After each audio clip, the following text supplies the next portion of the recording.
হাই friends, কি খবৰ? মই আয়ুষ ৰং চেনেলত সম্প্ৰচাৰিত হৈ থকা পতিতৰা ধাৰাবাহিকখনৰ আজিৰ খণ্ডটো চাবলৈ বহুত বেছি ভাল লাগিব। কিয়নো যোৱাটো খণ্ডত ৰত্ন বেদহঁতৰ ঘৰলৈ গৈছিল আৰু তেতিয়া বিন্দুই জীউ ঢুকুৱা কথাটো ৰত্নক কোৱাত ইমান ডাঙৰ ঘটনা এটা হৈ গ'ল মই গমেই নাপাওঁ বুলি কৈছিল। আৰু মোক অনুভূতিয়ে এবাৰ নকলে বুলি কোৱাত বিন্দুই বৌয়ে ক'ব পৰা অৱস্থাত নাই। আৰু দাদাই কোৱা বুলি ভাবিছিলো বুলি কোৱাত তাৰ খবৰ দিবলৈ মোৰ কাৰণে ক'ত সময় আছে বুলি বিন্দুক কৈছিল।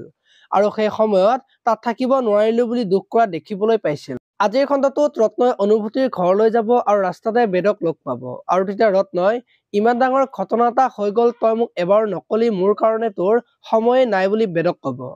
আৰু তেতিয়া বেদই পাহৰিয়ে গৈছিলো তই বেয়া নাপাবি অনুভূতিৰ অৱস্থাটো বহুত বেয়া হৈ আছিল বুলি ৰত্নক ক'ব। আৰু বেদই ৰত্নক অনুভূতিহঁতৰ ঘৰলৈ লৈ যোৱা দেখিবলৈ পাব। ইফালে আকৌ পমক আজি অপাৰেশ্যন কৰিব আৰু চকু মেলিয়ে জীউক বিচাৰিব। আৰু তেতিয়া পমক জীউহঁতৰ ঘৰলৈ লৈ যাব আৰু তেতিয়া পমে জীউৰ ফটোখনত মালা দেখি পমে জীউবাৰ ফটোত মালা কোনে দিছে মই ছিঙি পেলাম বুলি ক'ব। আৰু তেতিয়া বৰমাকে পমক জীউৰ যে মৃত্যু হ'ল সেই কথাটো পমক ক'ব আৰু তেতিয়া পমৰ বহুত বেছি বেয়া লগা দেখিবলৈ পাব। আনফালে আকৌ বেদৰ দেউতাক আজি অনুহঁতৰ ঘৰলৈ জীউৰ খবৰ ল'বলৈ যাব আৰু তেতিয়া অনুৰ দেউতাকক দেখি আচৰিত হ'ব। এতিয়া বাৰু অনুৰ দেউতাকক কি ক'ব দেখিবলৈ পাব আজিৰ খণ্ডটোত। আপোনালোকে পতিতৰা ধাৰাবাহিকখন চাই কেনেকুৱা পায় কমেণ্ট কৰি জনাব।